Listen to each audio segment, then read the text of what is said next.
नमस्कार दोस्तों और प्यारे विद्यार्थियों। आज जैसा कि विदित है कि आप को आज 11 अप्रैल है और 11 अप्रैल 1827 को महात्मा ज्योतिराव फुले का जन्मदिन है। और जो फुले नाम है वो इनका सरनेम है, क्योंकि इनका जो परिवार था वो माली का काम करता था और फूलों की खेती किया करते थे। तो फूलों के साथ में मराठी भाषा में फूल का नाम फुल्ले पड़ गया। और ज्योतिराव फुले, महात्मा ज्योतिराव फुले मतलब एक बार कोई बड़ी सभा कर रहे थे, तो उसमें समाज के लिए बहुत मतलब अच्छा एक भाषण दे रहे थे। तो एक बड़े व्यक्ति ने उनको मुंबई के जो स्टेडियम है, मुंबई का जो स्टेडियम है, उसमें महात्मा की उपाधि दी गई। तो उसी दिन से और इनको महात्मा ज्योतिराव फुले बोला जाने लगा। इन्होंने समाज के लिए बहुत सा समाज सुधारक के रूप में लगाओ, दार्शनिक के रूप में लगाओ, या विचारक के रूप में लगाओ, या लेखक के रूप में लगाओ, काफ़ी काम किया है। और इनके जो बचपन की जो घटनाएं हैं वो भी मैं आपको शेयर करना चाहता हूँ। इनके जो मम्मी है, जब ये 1 साल के हुए तब उनकी मम्मी की मृत्यु हो जाती है। कहते हैं कि जो महान लोग होते हैं उनके समस्याएं शुरुआत से आनी शुरू हो जाती है। तो फिर उनकी जो बाई थी उन्होंने इनका लालन पालन किया और इनकी पढ़ाई में भी थोड़ा गैप आ गया। मराठी भाषा में शिक्षा हुई, बाद में अंग्रेजी भाषा में। लेकिन एक बार क्या होता है कि 1848 के आसपास एक बार ये किसी ब्राह्मण दोस्त की शादी में गए थे। वहाँ पे इन्होंने क्या देखा कि कुछ लोग उनके साथ छुआछूत जैसा मतलब बर्ताव कर रहे हैं। तो उसी दिन से उन्होंने मन में ठान लिया कि समाज के जो दुबले वंचित वर्ग के लोग हैं, अनुसूचित जाति के जो लोग हैं, जो छुआछूत से ग्रसित लोग हैं, उन लोगों को और समाज में एक मुख्य विचारधारा में जोड़ने के लिए उन्होंने पक्का मन बना लिया और एक सत्य शुद्ध समाज की स्थापना की, जिसमें जितने भी गरीब लोग हैं, अनुसूचित जाति के लोग हैं, गरीब तबके के लोग हैं, उनको इन जो समाज की जो कुरीतियाँ हैं इनसे बाहर निकालने के लिए इन्होंने काफ़ी काम किया। और इनके बाद में इन्होंने एक बार अपनी पत्नी के साथ में, इनकी पत्नी का नाम है सावित्रीबाई फुले है, वो भी एक समाज सुधारक अच्छी रही है। इन्होंने उनके साथ मिलकर एक स्कूल खोला लड़कियों के लिए। इनका मानना था कि जब तक समाज में स्त्री और पुरुष को दोनों को बराबर शिक्षा नहीं दी जाएगी तब तक समाज का उत्थान नहीं हो सकता। इसलिए नारी शिक्षा के पक्षधर थे और लड़कियों को पढ़ाने के पक्षधर थे।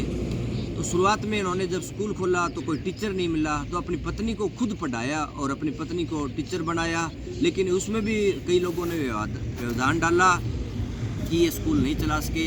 लेकिन इनका जो दृढ़ संकल्प था वो मतलब काम आया और जो स्कूल खोला इनके कारण उनको काफ़ी परेशानियाँ भी झेलनी पड़ी।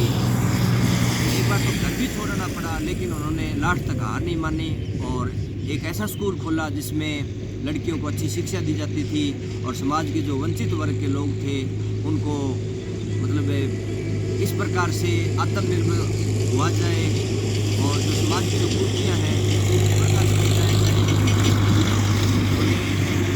स्कूल के माध्यम से ऐसी मतलब विचारधारा प्रकट की। उसके बाद में पूना के अंदर खोला था उन्होंने जो स्कूल है, पहला स्कूल माना जाता है महिला स्कूल है जो महाराष्ट्र के अंदर है। तो समाज में धीरे धीरे नारी शिक्षा के प्रति रुझान बढ़ा और ये पहला स्कूल माना जाता है। और इनकी जो पत्नी है वो भी उनका मतलब ज़िंदगी भर साथ दिया और वो भी एक समाज सुधारक, बहुत बड़ी समाज सुधारक कहलाई। और महात्मा ज्योतिराव फुले हैं, इनका जो जन्म है वो भी अपने महाराष्ट्र के सतारा ज़िले में हुआ था। और उन्होंने धर्म के बारे में भी कहा कि धर्म वही है जो समाज के लिए हित कर सके, समाज का हित कर सके और समाज का कल्याण कर सके। धर्म वो नहीं है कि जो समाज का मतलब हित नहीं कर सके। और एक और विचार दिया कि जो शिक्षित वर्ग है वही समाज में जो गलत क्या है, सही क्या है, उसके बारे में बता सकता है। तो हम जितना शिक्षित होंगे तो उतना ही हमारे अंदर कॉमन सेंस आएगा, विवेक आएगा कि क्या सही है और क्या गलत है। ये महात्मा ज्योतिराव फुले के विचार थे और इनके विचारों से जो अपने संविधान निर्माता है डॉक्टर भीमराव अंबेडकर, जिनकी हम 14 अप्रैल को जयंती मनाएंगे बड़ी धूमधाम से।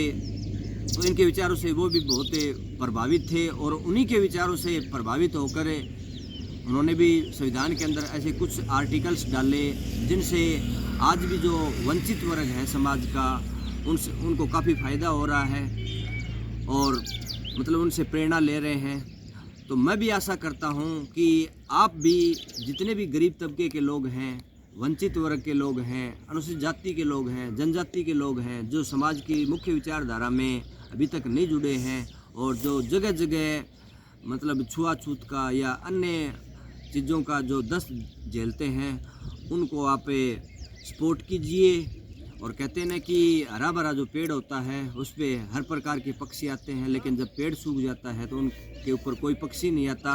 इसी प्रकार मनुष्य में है।